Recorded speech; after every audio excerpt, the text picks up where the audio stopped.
Anime is dead. Or maybe I'm dead. I've seen literal jack shit since school started. I mean, I've only watched JJK Season 2, and that was just to see if MAPPA adapted Shibuya arc correctly, and through the power of modern slave labor, they damn well did it. However, I know there's been a lot of bangers recently. Frieren, Apothecary Diaries, Eminence Season 2, summer and fall 2023 has been a madness, but I don't know, man. I can appreciate a show for how good it is. Surely they get nude and have sex. Bro, what the fuck? But I just never feel like I have the time to watch it. Or it's just not worth watching it. Especially when I'd rather be gaming, or studying. It feels too... Wait. I am not watching this show.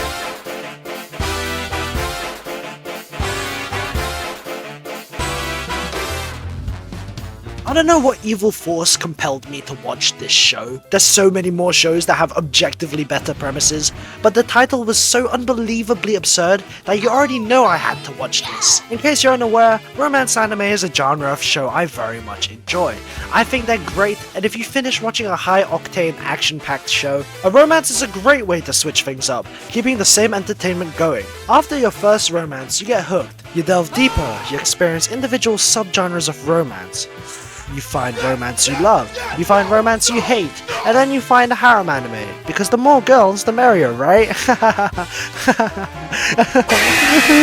Harem anime have a reputation in the community that is understandably below average. I mean, it's the peak of all degeneracy when it comes to romance. Usually it's one guy surrounded by multiple women he has to choose between, but shit is different now. I mean, have you seen Rent a Girlfriend? You have harems with near incest, harems with literal incest, and even harems where the main character is a dog. Yeah, I'm not okay.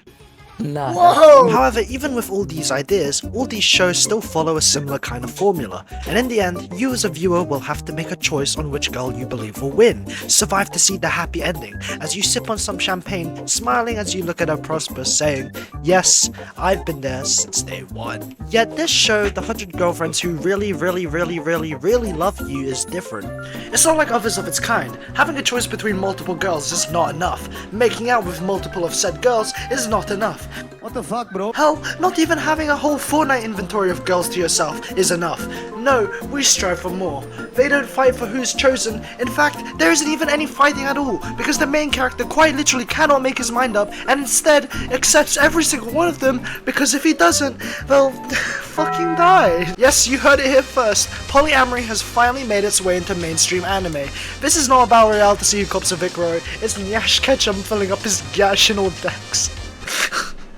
What the fuck did I write? To be honest, I'm really surprised that there wasn't already a popular romance anime that involves polyamory, but The 100 Girlfriends That Really Love You looks to change that. God, that name is long. Fuck off. From the very get-go, this show attacks the very genre of romance, and it makes it extremely obvious. For example, we follow the life of the Wizard of Oz, Rentaro, who looks pretty, how do I word it?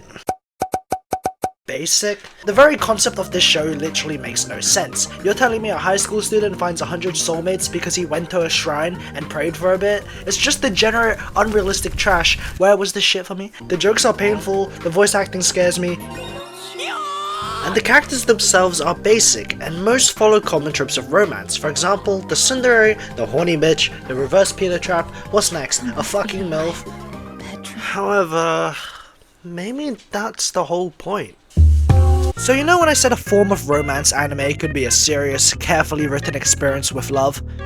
Not in harems. And just one of the things that makes 100 Girlfriends so special is how comically aware it is, and from this meta-awareness, it turns every cringy joke in the show into something hilarious, because you know, I know, and they know that it's all ironic, blatantly taking the piss out of other harems through its writing. I don't think I've ever seen a show speed past exposition like this ever. Hell, it even makes fun of shows that take too long doing it. We have a truckload of exposition to get through in this episode! We hardly have enough time even without your senseless parroting! It's like you're boarding a bullet train of PDA and immediately you're thrust into relationship. Man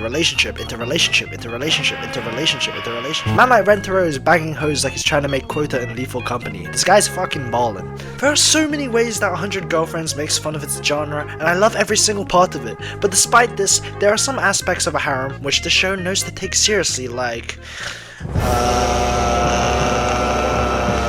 Okay, actually, how do I explain myself out of this? For a show about a guy that's supposed to have 100 girlfriends, I would be more surprised if they had no real fan service at all than having fan service, but oh my fucking god, this show went so hard on the visuals, along with their target audience. 2 years ago, I made an analogy about how fan service could be used more sparingly to make it more rewarding. Roll the clip. Let me put this into a funny little analogy. Say you go on an awesome and epic trip to the Bahamas. Isn't that great? Of course you would like it. First time especially. I would too. Now, say you go to the Bahamas every 1, 2, 3, 4 days. No clue why I chose 4, but sooner or later the Bahamas would lose its charm, no?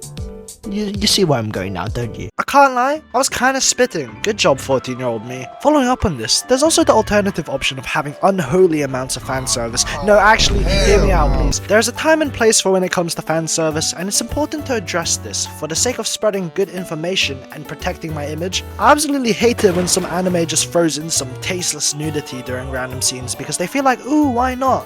And it usually doesn't work, it's not cohesive at all, and it only ever makes you look more suspicious on Discord. Not only that, but if you're gonna make fan service, you gotta make it ridiculous, concerningly good, so surprisingly high quality that you wonder who on earth in the higher ups of the studio greenlit the show. And the best way to do that is through good animation and production quality. So with 100 Girlfriends, a show constantly taking the mick out of itself, and also has surprisingly decent visuals, for the use of its unironic fan service, it juxtaposes the joking, ironic viewpoint that it loves, and it boosts the comedic value of the anime simply because the occurrence of such simply makes no fucking sense at all. Just to top it all off, if you throw in some absurdist humor in this pot of shit, he's just fucking his girlfriend's mother. Why is he fucking his girlfriend's mother? How did we get here? And because the characters themselves are based on the commentaries and high school anime romance designs, it all adds up to their self-mockery.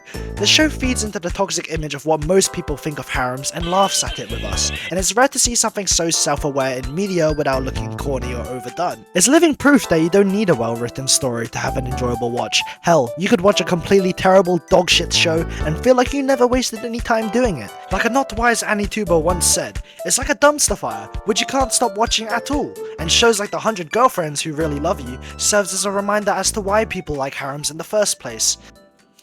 It's because they're fucking stupid. Like, if I can't get laid with one girl, how am I gonna get laid with 100?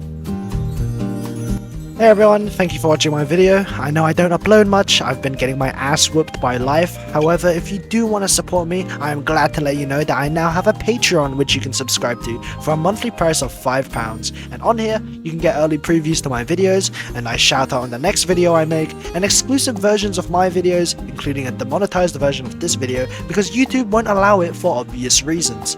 Other than that, I hope you enjoyed and I'll see you next time. Bye!